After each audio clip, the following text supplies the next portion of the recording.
Good afternoon, guys. I just want to thank you for watching my channel, watching my videos. This is only the second attempt at making a YouTube video. As you can see from my first one and this one, I'm sure I'm definitely a beginner. However, hopefully they'll get better. I much appreciate you watching this, I really do. And like all the other people on YouTube, I would greatly appreciate it if you liked, subscribed, and shared my channel. The video you're about to see is a video from this morning. I was gonna go try to catch some frogfish on public land. Well, instead of a fishing video, it's still a fishing video, but it basically turned into a casting video. So I hope you enjoy it. Please bear with me, it's my second video, but I greatly appreciate you watching. Thanks, guys. Good morning, guys. Headed out this morning to do some more public land frog fishing. Hopefully we'll have a successful morning. Let's see what happens. All right, leaving my house, headed for the public land. Stay hydrated out there, you guys. You can never drink too much water.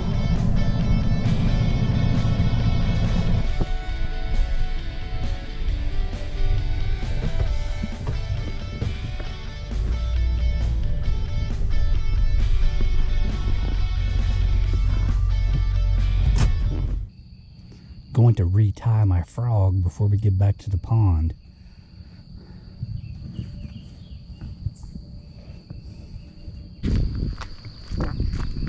Walking back into the lake.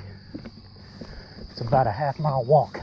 My setup for frog fishing is pretty simple. Got a Shimano Titanium DC reel. I've used Shimano reels ever since I was a kid.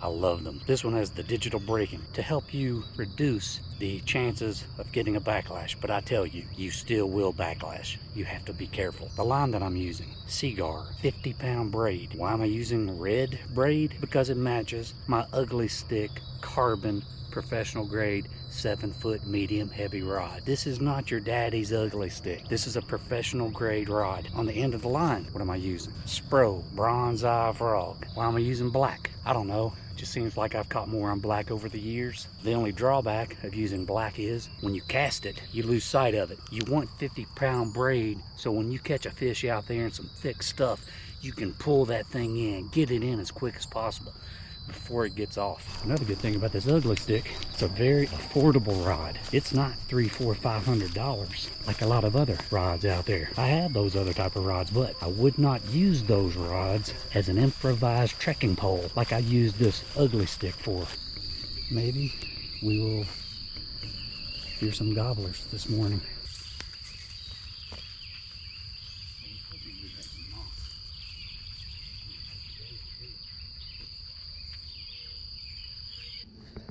I was hoping we'd have some moss on the lake today, and we do.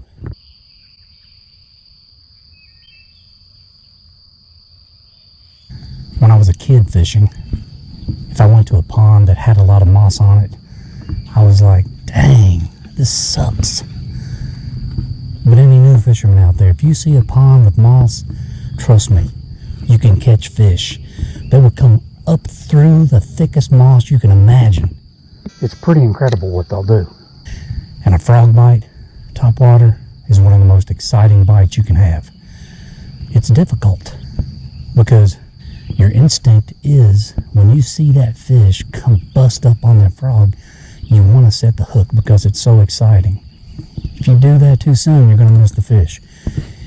You have to practice a lot and have a lot of discipline and patience and really be paying attention when you're frog fishing, because when you see that bite, you have to delay just a short time. Let that fish get that frog in its mouth and then set the hook hard. Try to keep your frog clean. No moss or grass on it.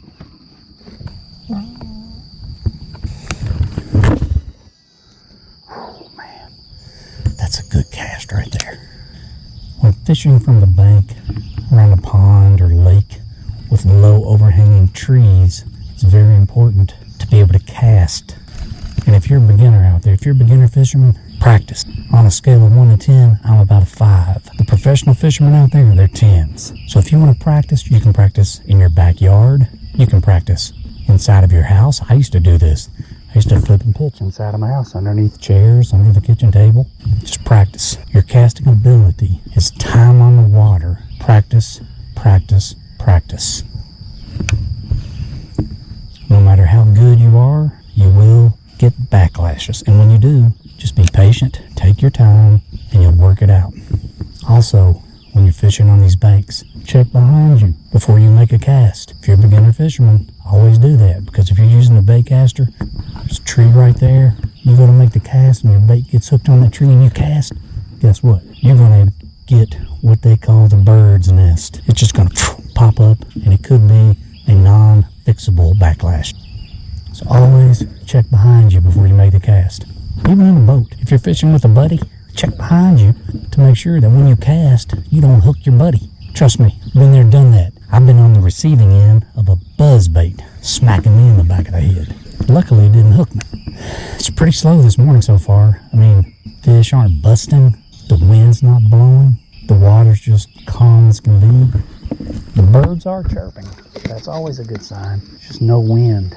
Again, beginning fishermen, a lot of times you'll be like, I want to go fishing. And man, the wind's blowing. That's no good. Trust me, when you're fishing, the wind is your friend. It's just so dead calm out here. Just pop that thing through that moss. Man, they'll come up through that moss and violently attack that frog.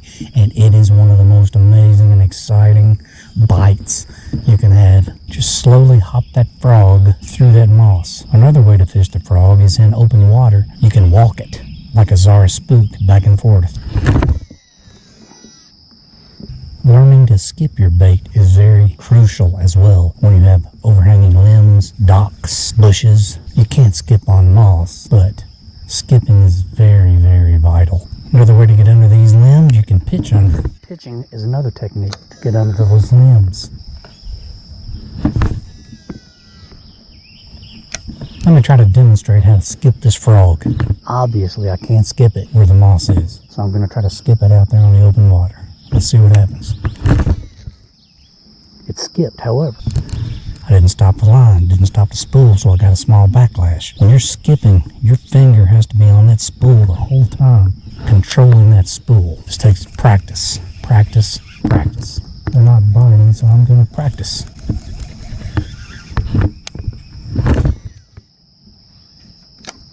And when you skip, you want to start the skip as close as the object you're trying to skip under. I didn't have my finger on my spool, so I got this backlash. Just kind of scratch at it, pull it a little bit, not too hard. Because with braid, if you pull it too hard and there's a knot, you're going to get a knot in that braid that you cannot get out. There's two ways to pitch. You can hold your lure in your hand, pitch it out there, or you can just let it swing like a pendulum and pitch it out there. But if you want to get a real long cast underneath an overhanging limb like that, you need to use a real sidearm cast. Definitely keep your thumb on the spool to control it. Sidearm cast under the overhanging tree limb.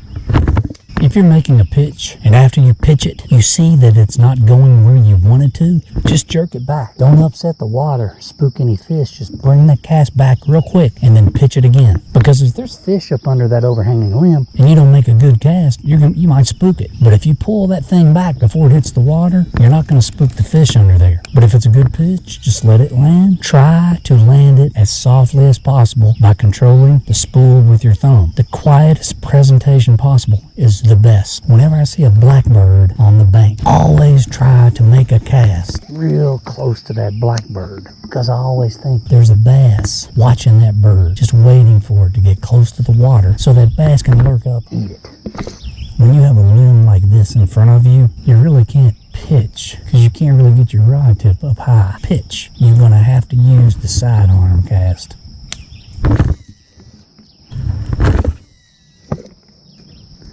That was a big splash where that frog hit the water.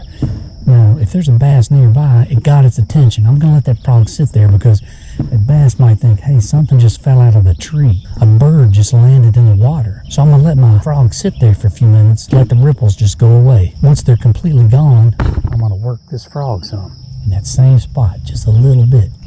then I'm going to walk it in this open water. So sometimes if you have a noisy presentation when the lure hits the water, it's a positive. Most of the time it's not. It spooks the fish. But sometimes it gets their attention. If there's an aggressive fish over there that's maybe tracking birds on the bank. Just had a hit. Missed it. Pulled it right out of its mouth. And it's 2 bites. 2 bites, 2 misses. Got me another blackbird coming down the bank. It's right on the bank's edge over there. Gosh, I spooked the bird. Crap.